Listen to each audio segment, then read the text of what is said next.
অধিকৃত জনগণ শ্রীকৃষ্ণের অর্চন পথের অধিকার লাভ করতে পারে না। দীক্ষা গ্রহণ করার পরেই শ্রীকৃষ্ণের পূজার অধিকার জন্মে, ভগবানের জন্য রান্নার অধিকার জন্মে, সমস্ত কর্মে অধিকার জন্মে। তাই দীক্ষা মন্ত্রের প্রভাবে জীব সংসার বন্ধন থেকে মুক্তি লাভ করতে পারে। দীক্ষা গ্রহণের প্রভাবেই তার মন্ত্র সিদ্ধি হয়, আর দীক্ষা গ্রহণের প্রভাবেই সে ভগবানের দর্শন লাভ করতে পারে।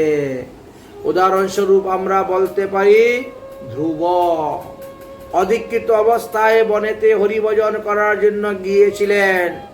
তাই স্বর্গলক্ষ্মী, রাজ্যলক্ষ্মী তখন বৈকুণ্ঠে গিয়ে নারায়ণকে বলছেন, আমার পুত্র চলে যাচ্ছে বনে হরিভজন করতে, কিন্তু তার এখনো দীক্ষা হয় নাই, আপনি তার দীক্ষার ব্যবস্থা করুন, না হলে তো আপনাকে পাবে না। তখন কি করলেন? রাজ্যলক্ষ্মীর কথাতে নারায়ণ তখন দেবশ্রী নারদকে পাঠাইলেন, যাও তুমি গিয়ে তাকে দীক্ষা প্রদান করো। নারদ মুনি আসলেন, দীক্ষা দিলেন, 6 মাস ভজন করলেন, ভগবান পাদপদ্ম লাভ করতে পারলেন।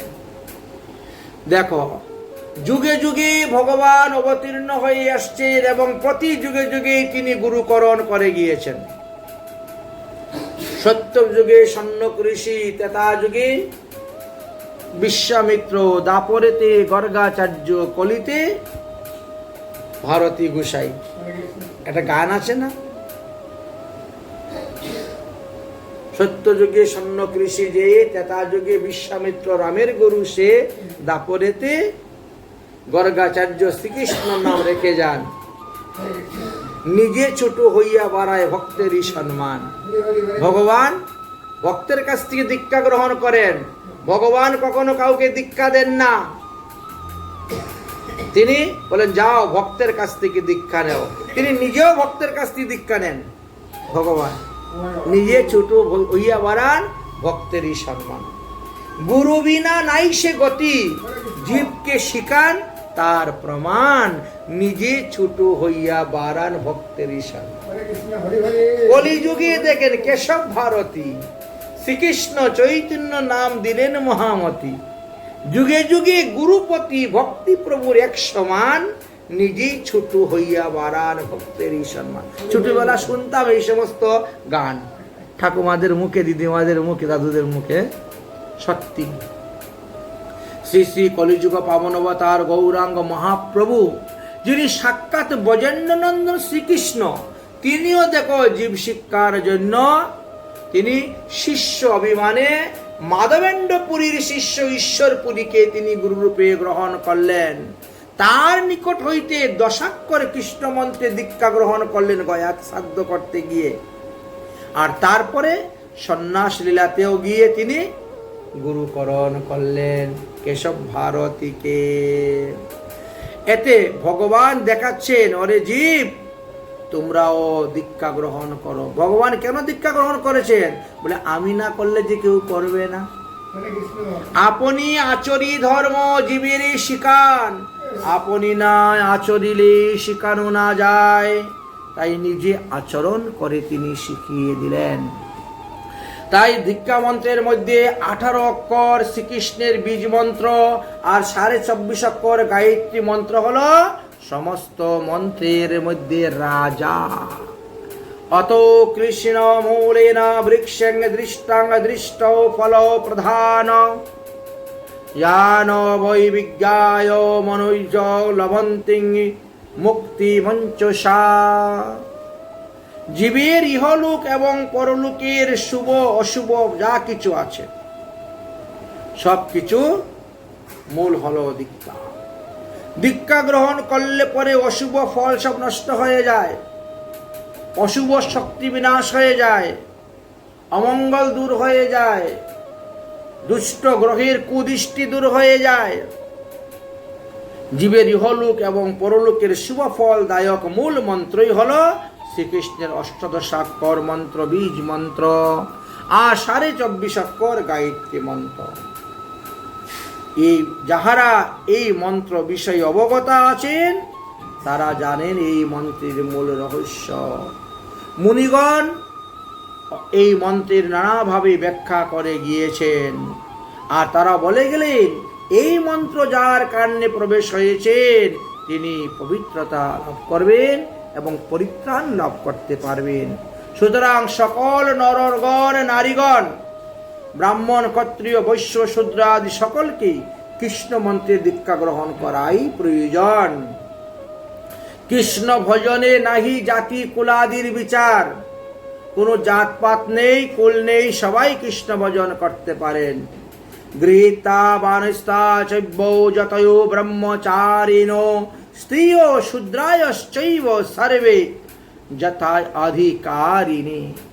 বললেন আপনি ব্রহ্মচর্য অবস্থায় থাকুন, আর গৃহস্থ অবস্থায় থাকুন, বানপ্রস্থ অবস্থায় থাকুন, অথবা জাতি অর্থাৎ সন্ন্যাসী অবস্থায় থাকুন, এই চার আশ্রমবাসী নরনারীগণ, ব্রাহ্মণ ক্ষত্রিয় বৈশ্য শূদ্র যেই হও না কেন, সকলেই কৃষ্ণ মন্ত্রে দীক্ষা গ্রহণ করিয়া কৃষ্ণ ভজন করতে পারেন। কৃষ্ণ ভজনে আছে সবার অধিকার। স্ত্রী শূদ্র জাতি ভেদ নাহিক বিচার, কোন রকম ভেদ বিচার নাই। আর যারা একবার কৃষ্ণ মন্ত্রে দীক্ষা গ্রহণ করে নিল তারা আর শূদ্র রইল না। স্ত্রী লোকেরাও পর্যন্ত শালগ্রাম শিলা সেবা পূজার অধিকার লাভ করতে পারে কৃষ্ণ মন্ত্রে দীক্ষার দ্বারা, সদাচারী হওয়ার দ্বারা, প্রসাদ ভোজী হওয়ার দ্বারা। যদিও কল্প শব্দ কল্পদ্রুম তন্ত্রশাস্ত্র শ্রুতি বচনে বলেন যে স্বাহা এবং প্রণবযুক্ত মন্ত্র স্ত্রীলোককে দিতে নাই, শূদ্রকে দিতে নাই। যদি কেউ দেয় তাহলে সেই গুরু এবং শিষ্য উভয়ই চণ্ডালতা প্রাপ্ত হয়, নরকগামী হয়। কিন্তু বরাহ পুরাণ এই শ্লোকের অর্থ কেটে দিয়েছেন, এই মতকে খণ্ডন করেছেন। বরাহ পুরাণে বলছেন এই বিধানটা বিষ্ণু মন্ত্রের জন্য নয় এবং মহাদেবের মন্ত্রের জন্য নয়। বিষ্ণু মন্ত্র, কৃষ্ণ মন্ত্র, রাম মন্ত্র এবং মহাদেবের মন্ত্র, এদের মন্ত্র ব্যতীত অন্য কোনো দেবদেবীর মন্ত্রে যদি কেউ দীক্ষা নেয় তো তার আগে ওম শব্দ উচ্চারণ করায় না, তারা নম শব্দ উচ্চারণ করে দেয় বা ক্লিং শব্দ উচ্চারণ করায় না। কিন্তু যদি কেউ শিবের মন্ত্রে দীক্ষা নেয় তাহলে ওম শব্দ উচ্চারণ করাইলেও দোষ হবে না। সে শূদ্র হলেও দোষ নয়, স্ত্রী হলেও দোষ নয়। ওম নমঃ শিবায় কোনো দোষ হবে না ওম শব্দ উচ্চারণ করলেও। বা বিষ্ণু মন্ত্রে দীক্ষা ওম নমো ভগবতে বাসুদেবায়, কোনো দোষ হবে না, সে শূদ্র হোক আর স্ত্রী লোক হোক। ঠিক তেমনি ভাবে কৃষ্ণ মন্ত্র, কৃষ্ণ মন্ত্রের আগে যদি ক্লিং শব্দ উচ্চারণ করে স্ত্রীকেও, স্ত্রীলোকদেরকেও দীক্ষা দেওয়া হয় বা শূদ্রদেরকেও দীক্ষা দেওয়া হয়, তথাপিও কোনো দোষ নয়। এখানে বরাহ পুরাণে অন্যান্য পুরাণের সমস্ত মতকে খণ্ডন করে দেখিয়ে দিয়েছেন যে স্ত্রী লোকদেরকেও ক্লিং শব্দ বা ওম শব্দ আগে রেখে মন্ত্র দীক্ষা দেওয়া যাবে, শূদ্রদেরকেও দেওয়া যাবে। আর যারাই মন্ত্র পেয়ে গেছেন তারা আর শূদ্র রইলেন না, তারা ওম উচ্চারণ করতে পারবেন, তারা ক্লিং উচ্চারণ করতে পারবেন। এই প্রণব উচ্চারণ করলে কোনো দোষ হবে না।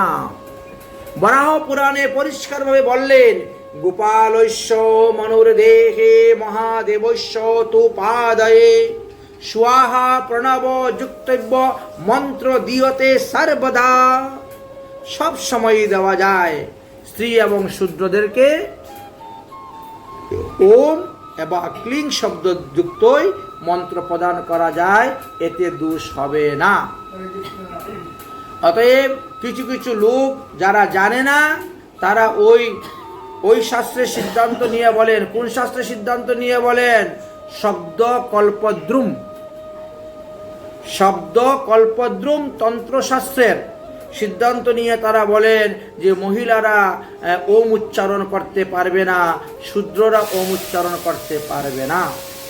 কিন্তু বিষ্ণু মন্ত্রে দীক্ষিত হয়ে গেলে তারা ওম উচ্চারণ করতে পারবেন, ক্লিং উচ্চারণ করতে পারবেন, প্রণব উচ্চারণ করতে পারবেন। এই সিদ্ধান্ত কে দিলেন?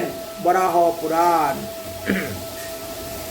বরাহ পুরাণ আমাদেরকে এই সিদ্ধান্ত দিয়ে গিয়েছেন।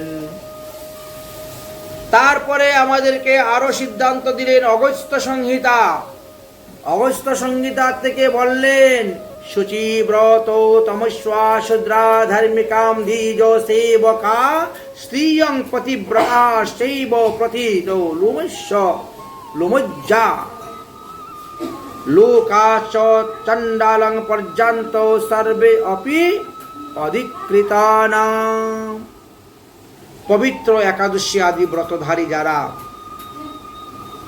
অন্যান্য উপাসক ধর্মীগণ যারা, দ্বিজশ্রেষ্ঠ পরায়ণগণ যারা, পতিব্রতা স্ত্রীগণ যারা, তারা যদি বিষ্ণু মন্ত্রে দীক্ষা গ্রহণ করেন তাহলে অন্তর্জনিতে জন্মগ্রহণ করলেও কোনো দোষ হয় না। চণ্ডাল জনিতে যদি কেউ জন্মগ্রহণ করে বা চণ্ডাল থেকে নিকৃষ্ট অন্তর্জনিতে কেউ জন্মগ্রহণ করে বা বর্ণসংকরের ভাবে যদি কারো জন্ম হয়ে থাকে, বলছেন তথাপিও তারা কৃষ্ণ মন্ত্রে অধিকারী, তারা কৃষ্ণ মন্ত্রে দীক্ষা গ্রহণ করতে পারবে, কৃষ্ণ মন্ত্র জপ করতে পারবে, ক্লিং শব্দ শ্রম শব্দ সোহা শব্দ উচ্চারণ করতে পারবে।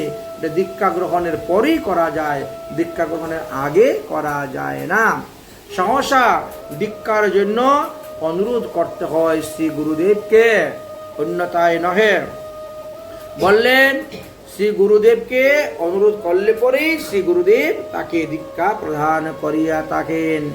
কাহার নিকট হইতে দীক্ষা গ্রহণ করিবেন? দীক্ষা, এতক্ষণ আমরা দীক্ষার প্রয়োজনীয়তার কথা আলোচনা করলাম, দীক্ষা গ্রহণ করা প্রয়োজন, কিন্তু এখন আসলো কার নিকট থেকে আপনি দীক্ষা গ্রহণ করবেন।